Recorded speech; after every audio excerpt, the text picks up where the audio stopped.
¿Me escuchan? Sí, doctor, se escucha. ¿Se ve la imagen? Sí, también. Ya. Hoy vamos a empezar sobre la reumatismo en tejidos blandos. Entonces, en tejidos blandos. Entonces, vamos a hablar hoy día sobre qué es definición, epidemiología, las causas, manejo general, el COE tenista, el COE golfista y bursitis olecraniana y hombro doloroso. Son los temas que es muy importante que van a ustedes ver como médicos más adelante, ¿no? Entonces, las estructuras paraarticulares, o sea, no articular, que esto alrededor de la articulación, tenemos los tendones, las bursas, los ligamentos, las fascias, o síndrome de apartamiento. Por ejemplo, vamos a ver el síndrome de túnel carpiano, que mayormente es el síndrome de atrapamiento. En otros nombres lo podemos llamar a las estructuras paraarticulares como síndrome doloroso regional, reumatismo extraarticular, como hemos visto hoy día, reumatismo de partes blandas. Su prevalencia es muy alta, mire, 3 a 15%. Artritis reumatoidea es menos, el lupus es mucho menos. Es una que decir que es una gran prevalencia y un gran grupo de pacientes que van a llegar a su consultorio, llegan a las consultas. El 12% de las consultas reumatológicas y en consulta en general es mucho más en el resto de médicos que vemos. Según en Suecia, dice que la relación en mujeres es mayor en 3.6 a 1.6, que mayormente se dan, ¿cómo se llama? Siempre la relación es mayor en mujeres, ¿no? Es una imagen que nos importa, nos ayuda a ver cómo es una articulación. Y tenemos el músculo bíceps que mayormente está con su tendón, con su tendón del bíceps. Tenemos el músculo deltoides también con sus tendones y el músculo supraespinal. Pero lo que me importa es que debajo del acromión tenemos la bursa subacromial. Acá vemos la bursa subacromial debajo del acromión. Porque la bursa subacromial mayormente está llena de líquido. Este líquido que nos ayuda mayormente a la nutrición o ayuda más bien como para evitar que haya deslizamiento o golpes. Es como un amortiguador también. Entre las enfermedades que vamos a ver, por ejemplo, las enfermedades del hombro, el tendón rotadores, rotura del tendón de los rotadores, mayormente tendinitis del bicipital. Entre los variantes del codo, bursitis olecraniana. Vamos a ver epicondilitis lateral, que es mayormente del tenista, epidendilitis mayormente medial, que mayormente puede ser el del golf, y otras entre la mano, por ejemplo, el Kervines, tendinitis de Kervines, en ganglion, entre otras enfermedades que vamos a tener. Entonces, ante esto,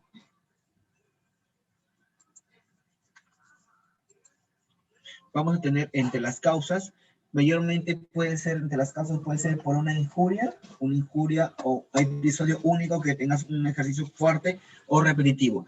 Repetitivo mayormente, repetitivo puede ser, por ejemplo, ciertos trabajos que hemos tenido.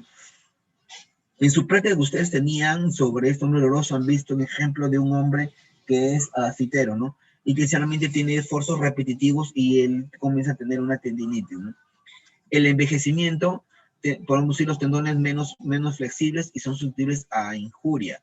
La atrofia muscular también, esta atrofia muscular tiende a que estos músculos no están muy bien desarrollados y tienden a producir lesiones musculares cuando hacemos las cosas. La tendinitis o puede ser inflamatoria o traumática. Inflamatoria porque el tipo de enfermedades como artritis reumatoidea, como lupus, o traumático, injurias que utilizamos sobrepeso o carga alta o normal. Estas injurias en carga alta mayormente es frecuente cuando somos más jóvenes y empezamos a cierta edad, queremos vernos más musculosos y no vamos a hacer barra, no vamos a hacer gimnasio. Entonces tendemos a lesionarnos por altas cargas. Y en las personas ancianas ya no sería, o personas de mayor edad, ya sería con pequeñas cargas, con cargas normales, que ocasionan estas injurias, tendinitis. Entonces el término, se ha observado que el término no es tan clínico decir tendinitis, sino tendinosis o tendinopatía. Es el término correcto, porque se ha observado que en una biopsia de esto, se ha observado que hay una tendinosis angiofibrótica y se ha encontrado que no hay mucho tejido inflamatorio, Entonces, el término es tendinosis o tendinopatía sería el término adecuado. La tendinosinovitis o inflamatoria o mecánica es aquella que mayormente infecta no solamente la sinovial, sino el tendón, que puede ser causa inflamatoria o causa mecánica. La bursitis, las bursas que están inflamadas por microtrauma de sobrepeso, inflamatoria, por diferentes enfermedades autoinmunes o colagenopatías, o cristales como el gota, infecciones. Ustedes cuentan un paciente que es un paciente que ustedes encuentran con dolor de bursa y tiene fiebre, y tejido inflamatorio, siempre es bueno pensar en un proceso infeccioso, ¿ya? Y cuando tienes un proceso fiebre, malestar, con un dolor, es siempre infeccioso y siempre es bueno entrar a hacer sacar líquido y estudiarlo, pedirle un gran, pedirle citoquímico, pedirle cultivos para poder iniciamos antibiótico y luego saber cuál fue la bacteria y qué antibióticos necesitamos sensibles antibióticos que hemos empezado. Entre el manejo general, mayormente el manejo es farmacológico. Se le tiene que dar a los pacientes antiinflamatorios o analgésicos. Ese manejo mayormente casi en todos tienen esto. Es de corta duración mayormente, y trata de controlar los efectos secundarios. En los pacientes, ¿por qué? Porque la mayoría de pacientes que tenemos, que pueden ser ancianos, dándoles muchos antiinflamatorios nos puede ocasionar que tengamos, ¿cómo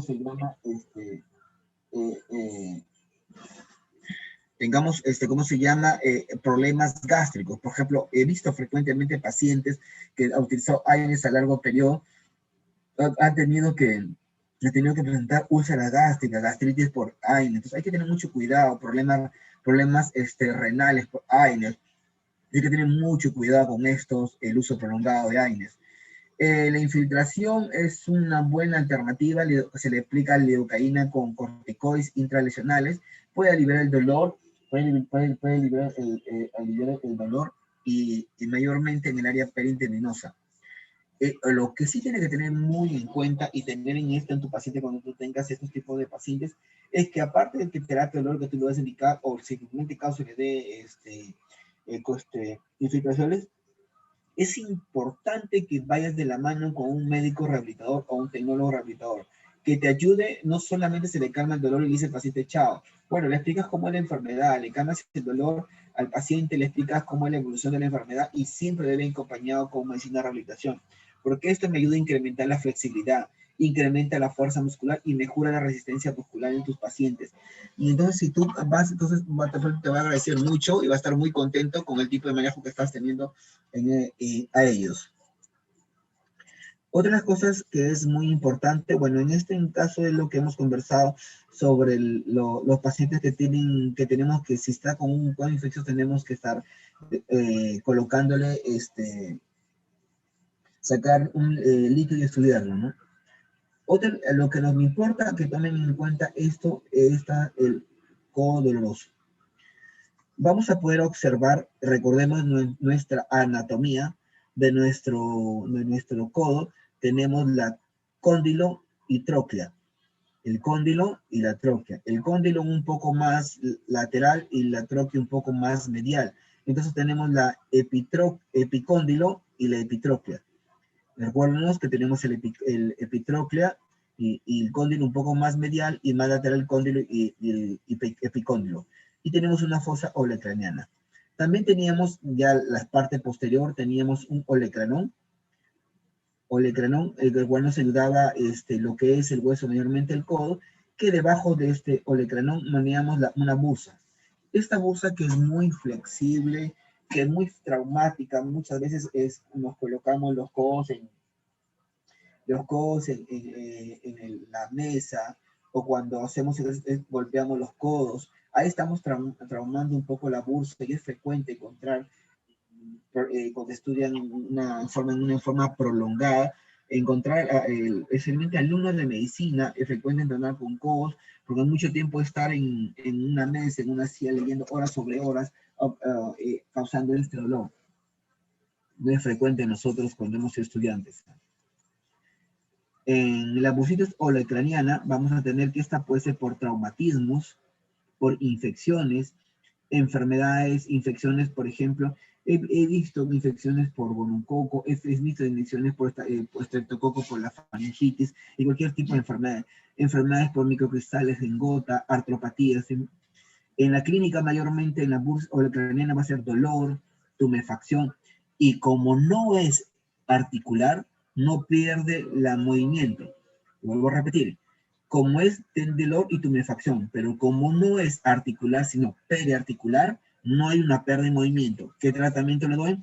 AINES, aspiraciones de líquidos para estudiarlo, y o infiltraciones. Antibiótico, si es infeccioso, y excisiona mayormente si lo requiere.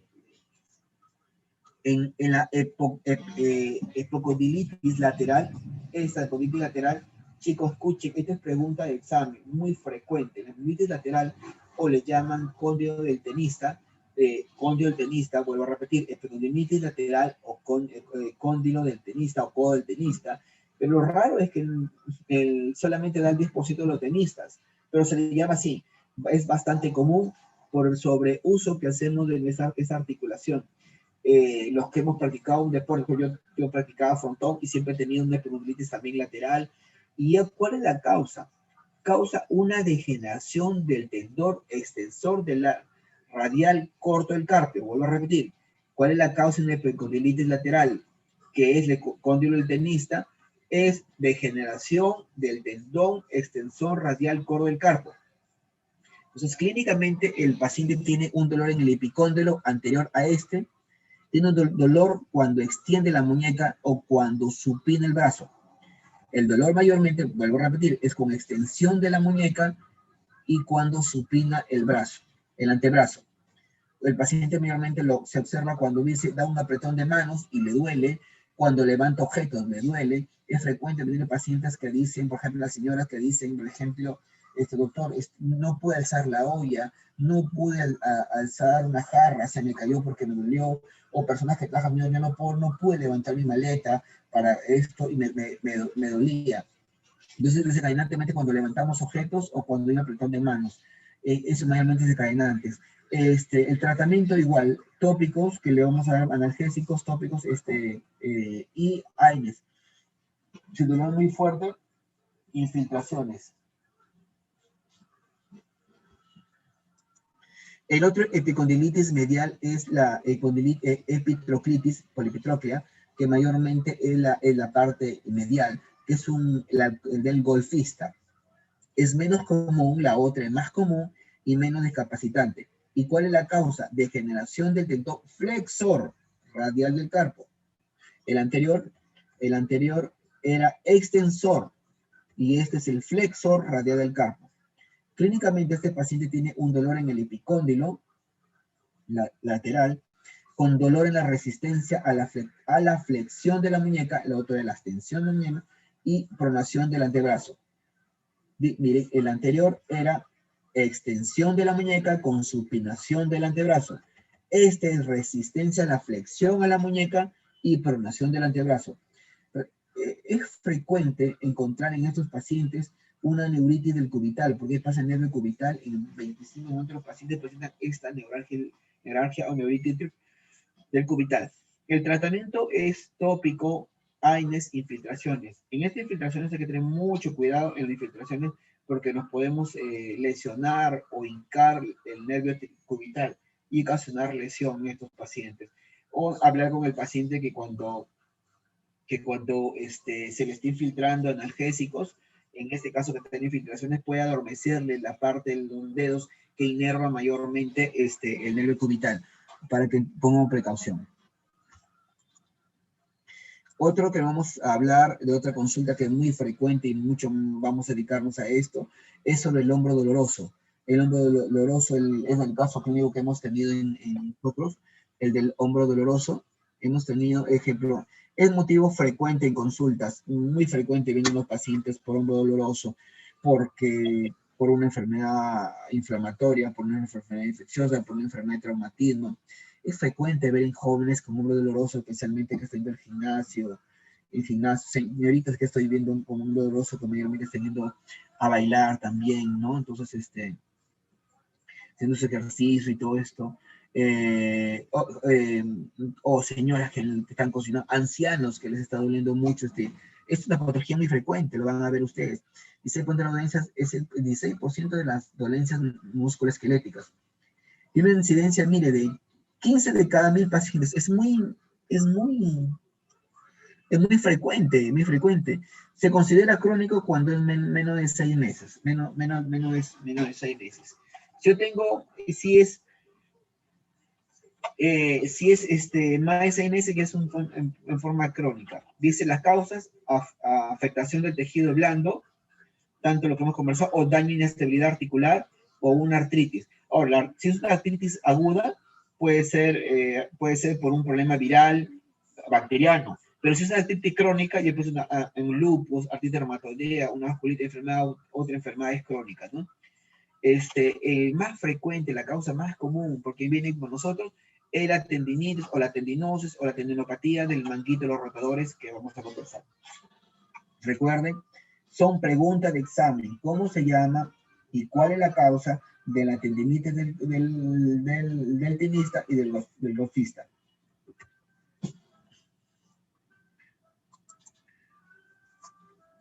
Entonces, es tener frecuente en este ejemplo en la edad. En la edad mayormente, cuando tiene menos de 40 años, hay una inestabilidad y la tendinitis mayormente es producido por el ejercicio, por el esfuerzo físico. Cuando es mayormente 40 años, mayormente hay roturas o lesiones de las articulaciones, más una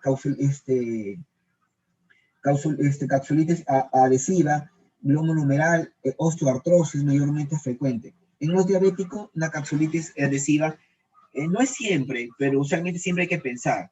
En historia en traumas, mayormente en los jóvenes, son dislocaciones, luxaciones, por golpes, por peleas, por fútbol, por caída, mayormente esto. En la persona mayor de 40 años debe mayormente producir rotura o lesiones mayormente por la edad. Algo que me pasó frecuente es todo mi vida he jugado fútbol. Ya cuando pasé los 40 años tuve un desgarro muscular. Entonces me di cuenta que a partir de los 40 años ya no es lo mismo cuando era más chibolo, que podía hacer lo que yo podía correr, esto, ¿no? Entonces, los años no pasan por las puras, ¿no?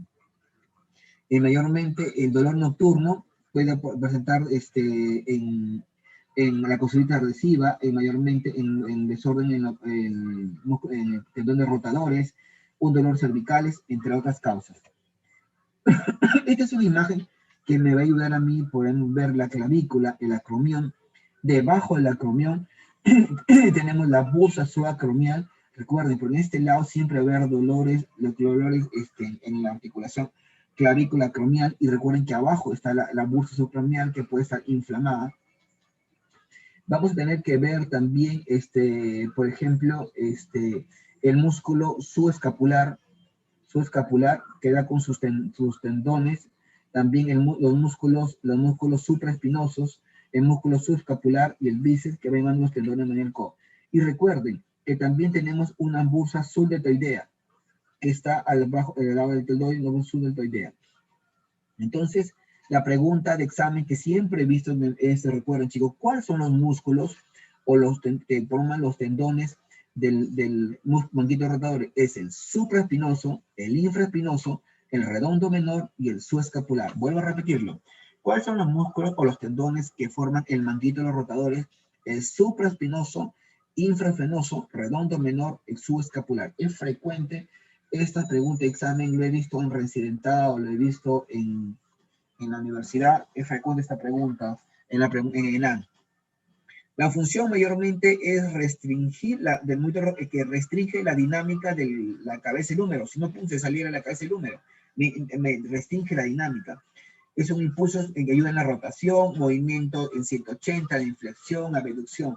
Por eso, cuando tenemos nuestros pacientes y hay un dolor, no va, si está lesionado tendones o el manguito de rotadores, no va a poder hacer un movimiento de 180 de flexión o abducción.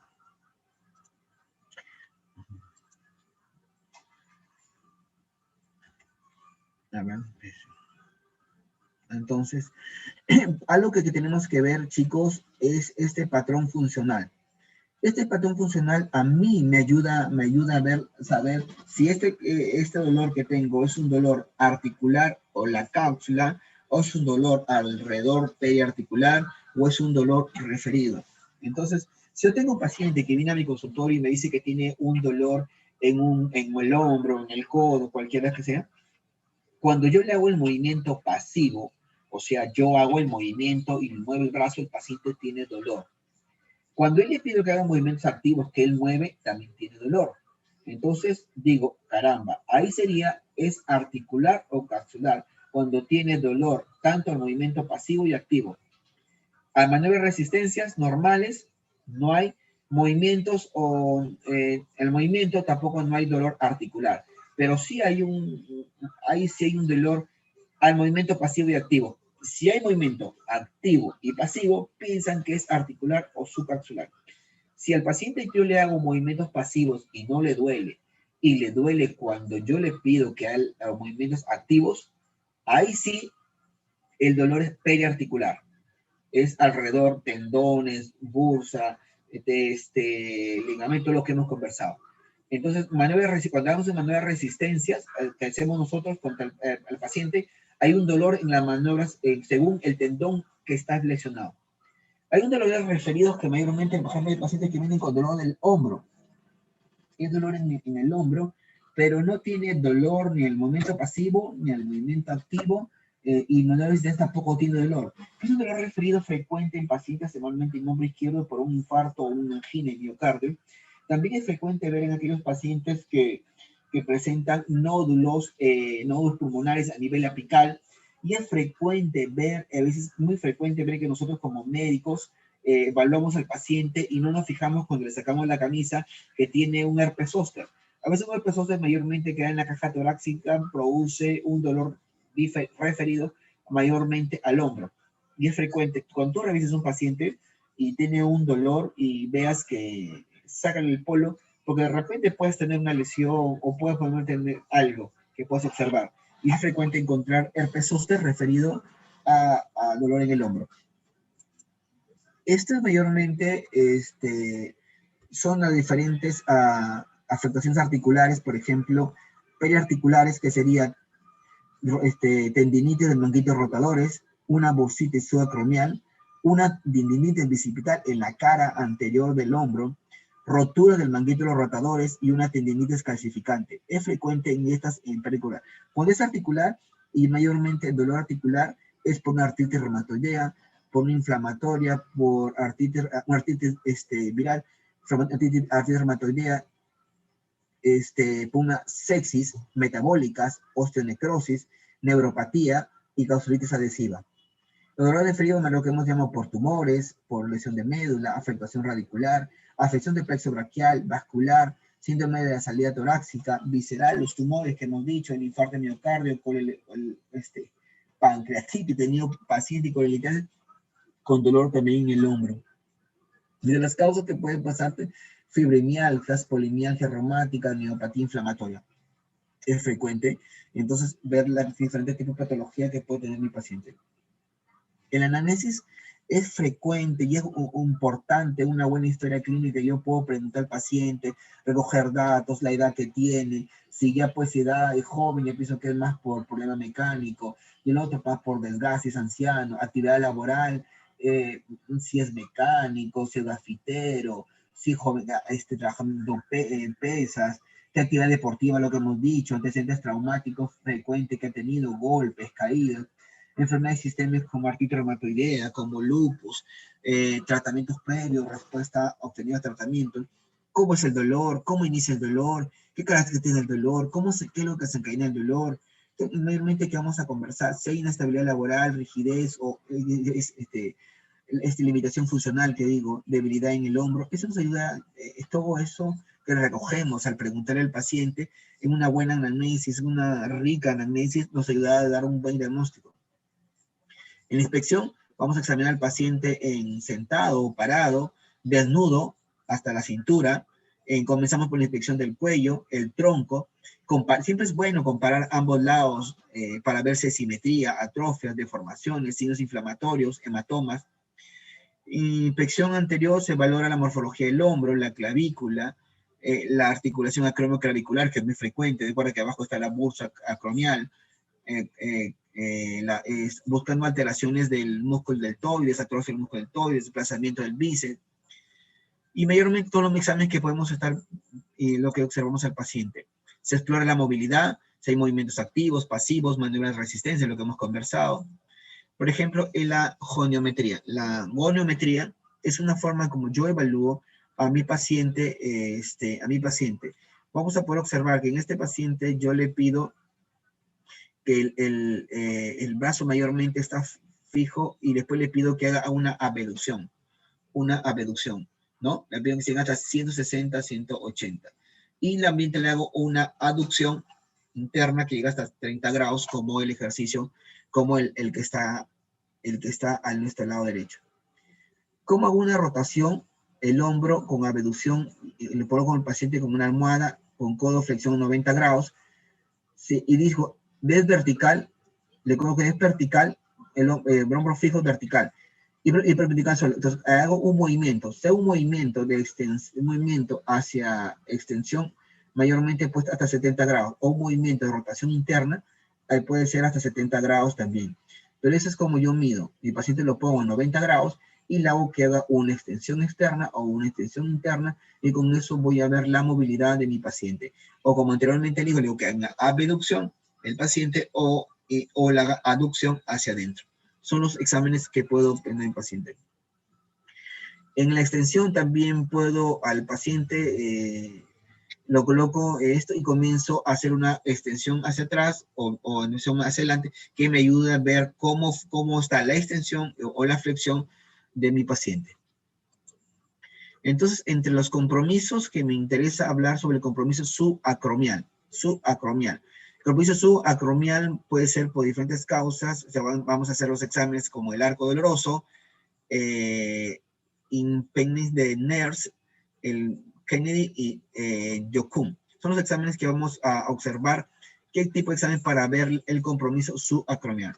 Entonces, a este paciente, este es el arco doloroso, lo pido que se pare así como tipo militar, y al paciente le estoy pidiendo que haga una abducción,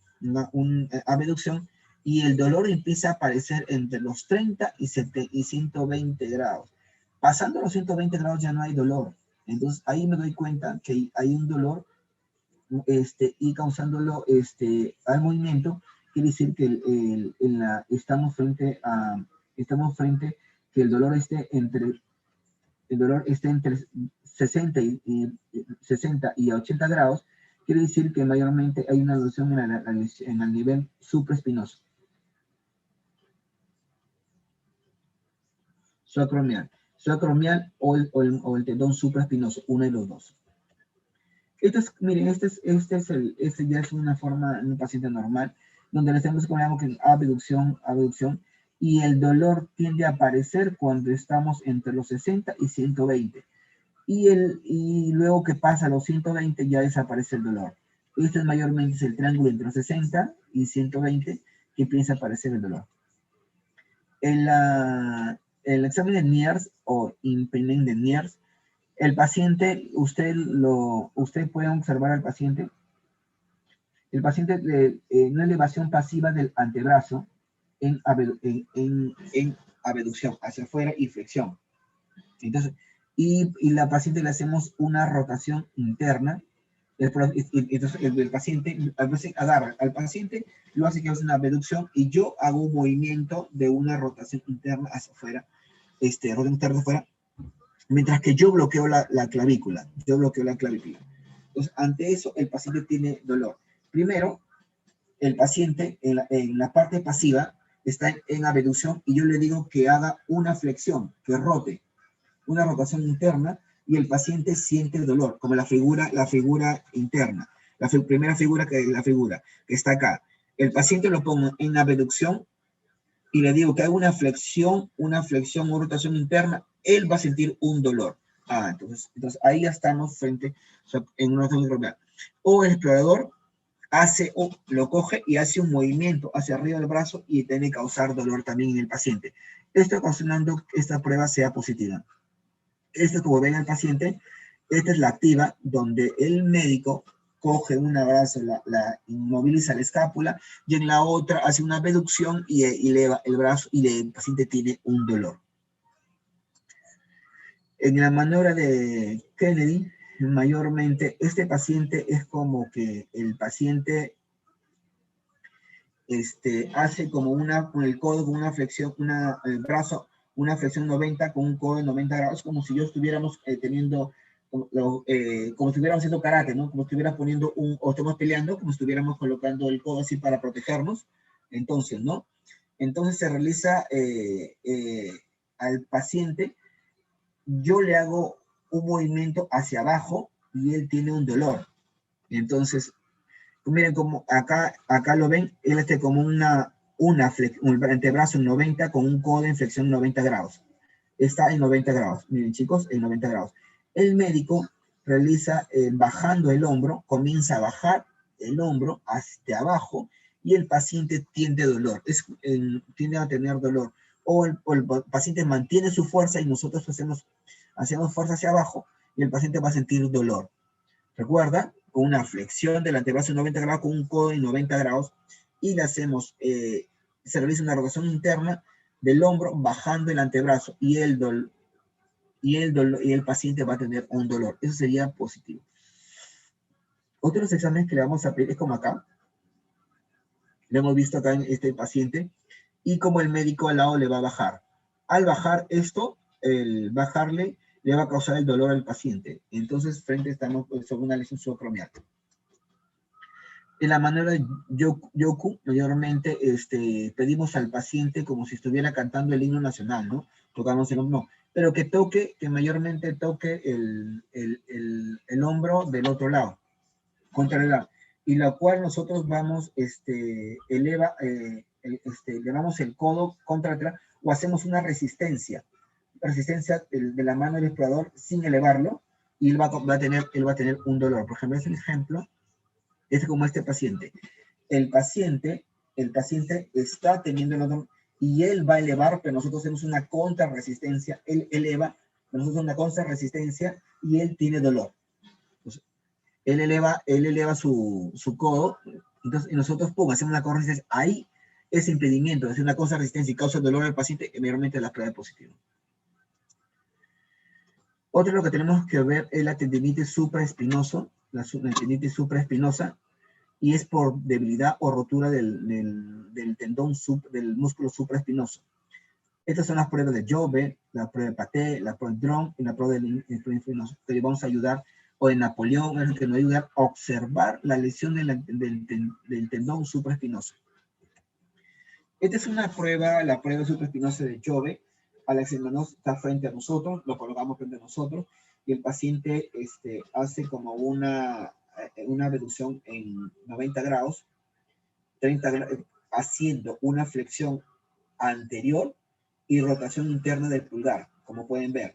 O sea, el paciente lo pone en abducción a 90 grados, que haga una flexión anterior y rotación interna del pulgar hacia abajo. Posteriormente, el ejemplo, yo el médico trato de abrir un poco los brazos, mientras que él me va a impedir que los abra y él va a sentir un dolor. Y ese dolor mayormente se observa que hay un dolor mayormente en el músculo, en el tendón supraespinoso. Este es acá también lo mismo. Miren cómo el paciente ha hecho en 90 grados, ha hecho una abducción, con una flexión interna, con una rotación interna con el codo para abajo. El paciente va a impedir que yo le abra los brazos, pero yo voy a tratar de abrir los brazos y cuando pum, le duele, es decir que el tendón supraespinoso está lesionado. Esta es la maniobra del brazo caído. El paciente puede estar sentado en una abducción en 160 grados, y que el paciente lo mantiene en una postura lenta, y entonces le pido que lo baje lentamente, y él no lo puede bajar, o sea, lo baja pum, en forma rápida, no lo puede resistir. Entonces, esto hace de que yo sepa que estoy frente a una rotura. Entonces le digo al paciente, señor, tome asiento, por favor, hago una abducción de 160 grados, así como está el chinito que está acá. Y luego, con el antebrazo, en extensión mantenida, le digo, baje en forma lenta, baje en forma lenta. Si bajo en forma lenta, negativo. Pero es positivo cuando el pum, él lo baja de golpe. ¿Por qué? No lo puede mantener elevado. ¿Por qué? Porque el tendón se ha roto el supraespinoso. Es frecuente observar esto, de una rotura del supraespinoso. Este es como el paciente está de igual manera que sería que se lee y que baje lentamente, y él no lo baja de golpe, quiere decir que si lo baja de golpe y no lo baja lentamente, el tendón del supraespinoso está roto. Esta es la maniobra de Paté. Este es también el paciente, lo ponemos en una reducción de 90 grados, con el codo de inflexión 90, intenta hacer una rotación externa.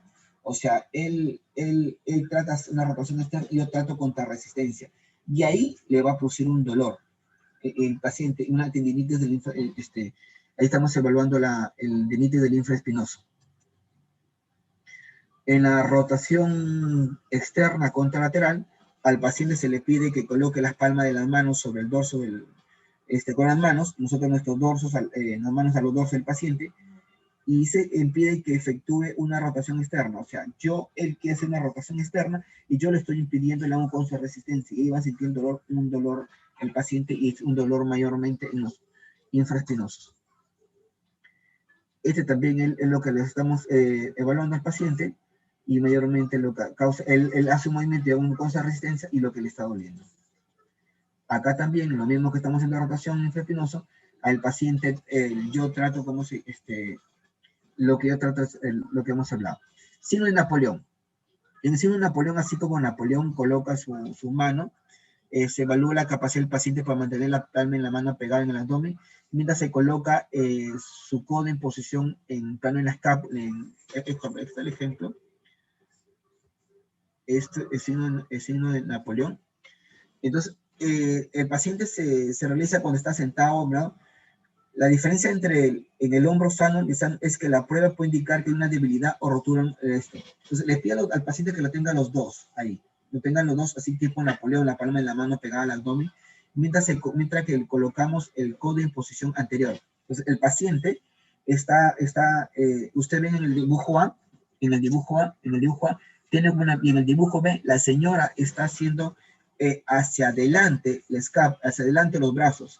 Este movimiento que hago hacia adelante, uno lo puede utilizar y el otro se le cae. Esto quiere decir que hay una rotura de la subescapular.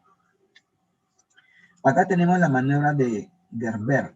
En la maniobra de Gerber se le pide al paciente que se haga una rotación interna, y esta es la imagen A, yo lo tengo al paciente y luego le pido que lo suelto y tiene que bajar despacio. Pero cuando este es positivo, cuando hay el tendón subescapular está roto, esto de golpe, ¡prum!, choca sobre la espalda. Sobre la espalda quiere decir que está roto el tendón. O sea, no lo sostiene, no lo maneja despacio, que lo va soltando, no, sino que ¡pum!, de golpe se golpea. Quiere decir que no lo puede sostener porque hay una rotura del tendón subescapular. Acá también el paciente, lo mismo que está haciendo su paciente sano, miren como suave lo suelta y él puede hacerlo. Pero si el subescapular está roto, ¡prum!, de frente golpea el antebrazo, se le cae, y golpea el antebrazo, no lo puede sostener. El tendinitis de los mangos de los rotadores es un síndrome puede ser por un pinzamiento subacromial o por diferentes síndromes. Es por una compresión anatómica o andinámica del manguito rotadores. Hay un compromiso asociado con una busa subacromial, siempre es frecuente. Los manguitos rotadores tendrán asociación con la busa subacromial. Una tendinosis o ruptura parcial o completa de los tendones, puede ser agudo o crónico. Agudo por algo mayormente traumático, crónico mayormente puede ser por un problema, enfermedades sistémicas. es frecuente, mayormente, más frecuente es en el supraespinoso y le sigue el infraespinoso. Pregunta de examen: ¿cuál de los tendones de los monguitos y los rotadores, cuál es el más frecuente lesionado? Es el supraespinoso y le sigue el infraespinoso. La clínica es un dolor en la región supralateral, si irradia hacia el deltoides y no más allá del codo. Frecuente, el dolor me duele hasta el codo, más allá del codo no me duele. Si va hacia allá replantearíamos el diagnóstico. Otra cosa frecuente, un dolor nocturno. El paciente de los manguitos rotadores tiene un dolor nocturno. Limitación en la abducción y rotación externa. Abducción y rotación externa. El paciente, recuerden, con tendinitis de manguitos rotadores, no puede ser abducción y rotación externa. 2. Dolor articular, dolor nocturno. Recuerden, le duele si rayo del deltoides hasta el codo. No pasa el codo. Recuerden, el dolor está en la región superolateral. Superolateral. La parte más anterior ya más sería deltoides, pero superolateral. Vuelvo a repetir. Dolor en la región superolateral, si irradia desde el deltoides hasta el codo, no más allá del codo. Un dolor nocturno. Limitaciones, limita la abducción y rotación externa. En positivo en el arco doloroso y en el signo es positivo. Y dijo, con varias preguntas, mayormente puede ser primario y secundario. En primario, menor de 40 años, debe ser dolor al dormir en el hombro. Por ejemplo, menor de 40 años en el primario, a veces me duermo en este hombro y por compresión causa dolor. Irritación del músculo supraespinoso con estresamiento mecánico de este espacio, cambio congénito del acromión, osteofitos en el acromio clavicular, fracaso en las curaciones y traumatismo, mayormente por algo más crónico. Esto es más crónico. En el secundario puede ser mayormente infrecuente en jóvenes en deportes con movimientos supracraneales como el básquet, por ejemplo, como las pesas que hacemos, y a veces quien tiende a ocasionar lesiones en la causa de engrosamiento del manguito o una inflamación de la bursa o elevaciones del troquíter. Es frecuente en estos pacientes. Las imágenes, una radiografía para ver las articulaciones, ecografía de bajo costo que es disponible, que nos ayuda a ver mucho, pero a veces lo que pasa en la ecografía es que es operador dependiente, o sea, hay que tener mucha mano, mucha experiencia, porque a veces puedes tener que un médico no tenga mucha experiencia y está en la ecografía y que no hay nada, pero clínicamente te parece. Entonces es importante a quien envíes tus exámenes de ecografías que tenga especialidad en partes blandas. En la resonancia magnética mayormente es el preferido para descartar osteonecrosis o tumores. Es preferido para descartar osteonecrosis y tumores. Si tienes un paciente que tengo una tendinitis del músculo rotadores o una tendinitis del bíceps y que mayormente quiero descartar una osteonecrosis y tumores, A, sería radiografía, B, ecografía, 3, resonancia. Piensen en resonancia.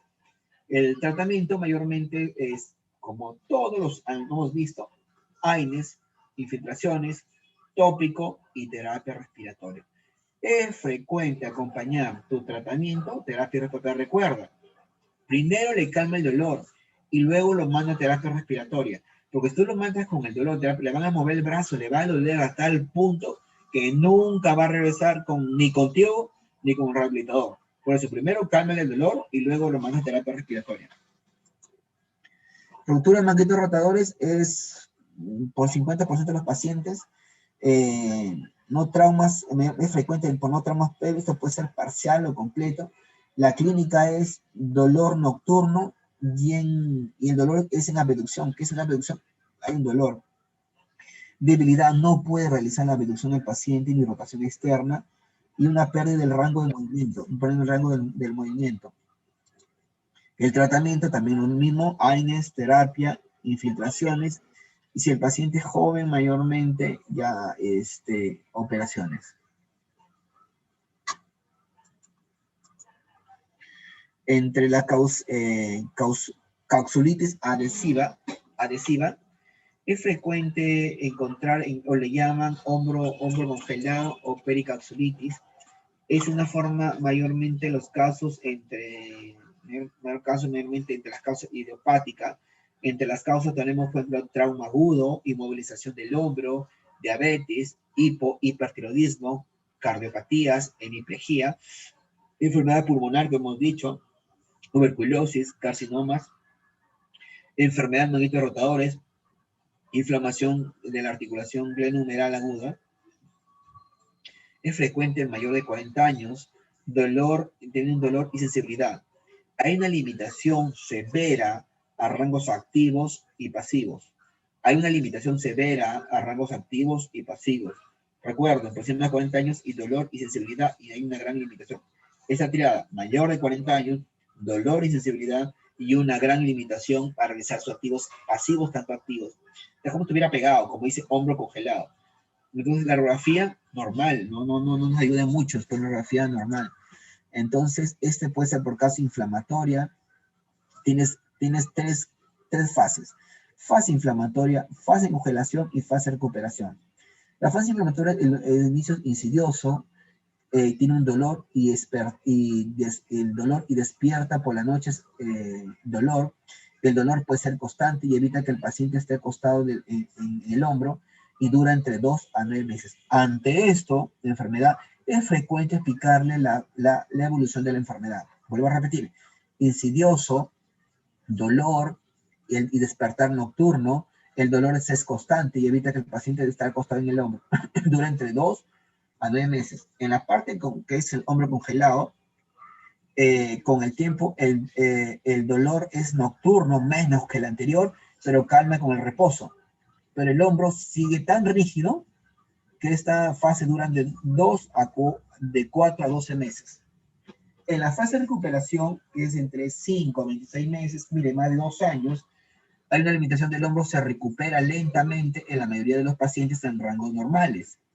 Es frecuente explicar a los pacientes que su enfermedad es larga, que el tratamiento es largo, que va a haber una recuperación, pero es lenta, para que pueda entender lo que estamos hablando. La duración total de los síntomas entre 12, mire, entre un año a más de 4, más de 3 años.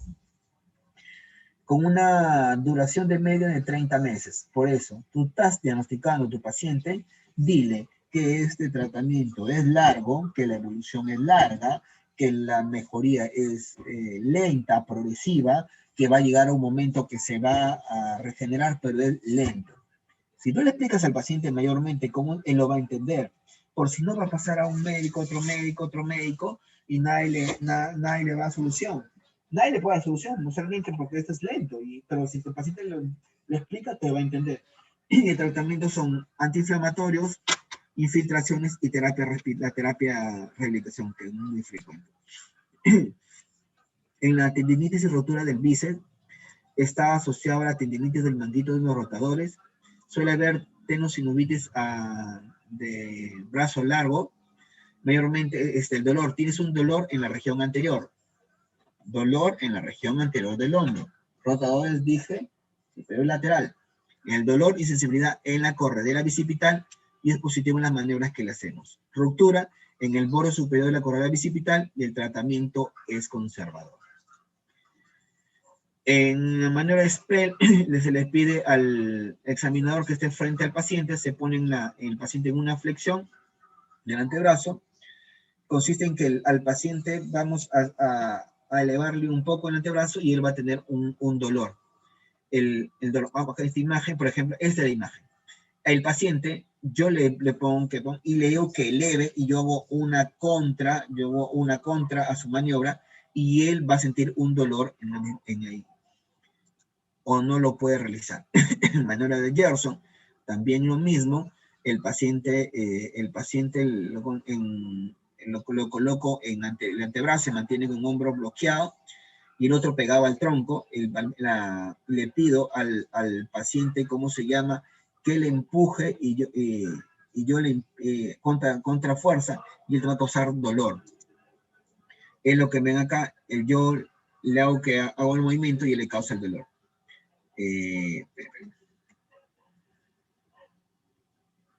Gerson, en otras la de Gerson, en otra la de Gerson, ese paciente yo lo tengo y le digo que haga, miren cómo lo pueden ver acá.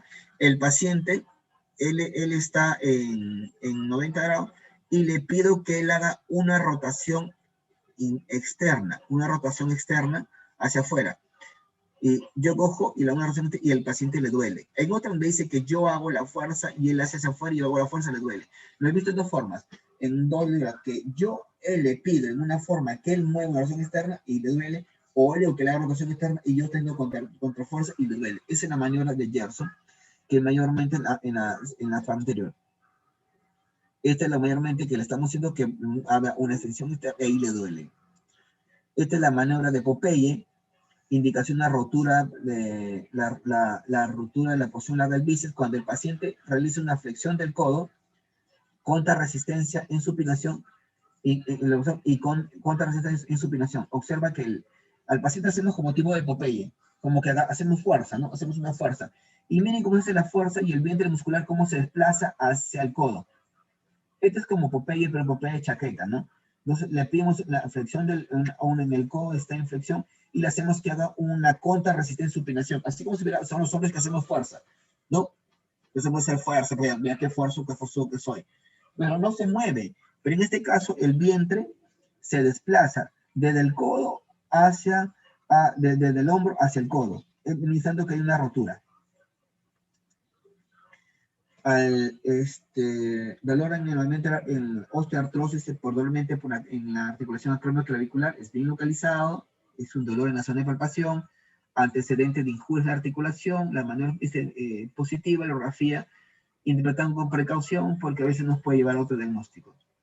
El autor STED mayormente se le pide movimiento al paciente y se toca el lugar ¿cómo se llama?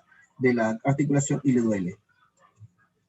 La palpación directa, vamos a palpar directa en la articulación, que mayormente duele y que debajo está la bolsa acromial también. Esto mayormente, chicos, es todo lo que hemos aprendido, pero recuerden lo que les he dicho varias preguntas de examen, los que han estado hoy en la clase van a poder resolver. Todas las preguntas que he dicho son preguntas de NAN, de residentado. Bueno, chicos, ¿tienen alguna pregunta? Bueno, nos estamos viendo, cuídense mucho.